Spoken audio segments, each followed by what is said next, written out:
This episode of Android Authority is brought to you by Audible.com. Go to audible.com/Android for a free 30-day trial and get a free audiobook. Hello again, ladies and gentlemen. I'm Joe Hendy, the Android Authority app guy, and welcome back to Google Play Weekly. This week, we're going to talk about Angry Birds Go, a huge update to Swiftkey, Humble Bundle 7, and a whole lot more, so let's get started.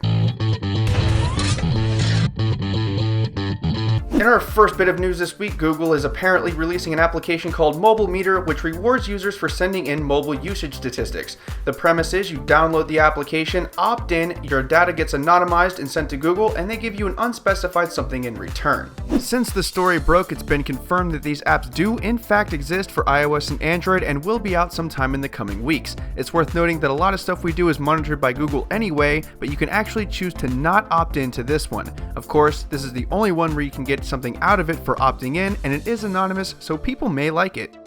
Swiftkey has released a new beta this week, and it comes packed with a bunch of new features, namely keyboard customizations, and we're not talking about theming. What you can do now is freely switch between tablet, compact, and regular keyboard modes. You can also resize the keyboard and move it around on your screen to your taste. This effectively combines the tablet, phone, and phablet interface into a single app, which should make a lot of fans happy. With the ability to move the keyboard and resize it, Swiftkey is now truly an all-in-one keyboard that you can use on every device. If you haven't yet, check it out. Twitter has been really busy this year. They have not only opened up their application to beta testers, but they have all but released their tablet interface to the masses. Now, word around the grapevine is Twitter is working on a messenger service. This messenger service would compete with things like Facebook Messenger, Hangouts, and WhatsApp. The details are scarce right now, but the rumor goes that Twitter will be reformatting their direct messaging service into a standalone messenger service. Of course, this is all just rumor, so it may not even exist. If it does, Twitter fans could be getting a whole new reason to stay on Twitter all day long. Humble Bundle 7 is out now, and our regular viewers know just how much I love a good Humble Bundle package. The game selection this month is pretty decent, and considering you can get all 6 games for about $6, it's really hard not to recommend it to people. Some of the selections are already Android classics. This includes the RPG Bard's Tale, which, if you haven't yet, is a must-have for Android owners that love RPG titles. There are 5 other great titles to choose from. Head to humblebundle.com to see them all, and be swift because it's only going on until October 29th. Rovio just won't let Angry Birds die, but at least they're coming up with more creative ways to bring the content to gamers. The latest out of Rovio will be a racing game called Angry Birds Go, where you will race go-karts downhill in soapbox derby-style races. Many may make the lame joke that this is a Mario Kart ripoff, but it's really more of a Diddy Kong racing ripoff. There are upgrades available that let you fly around and a variety of powers you can pick up and use to gain an edge. For a franchise that really needed something different, Rovio might have done good here, but we won't know until it's released. Who wants to see some trending applications? As usual, if you want to give any of these apps a try, the download links are in the video description.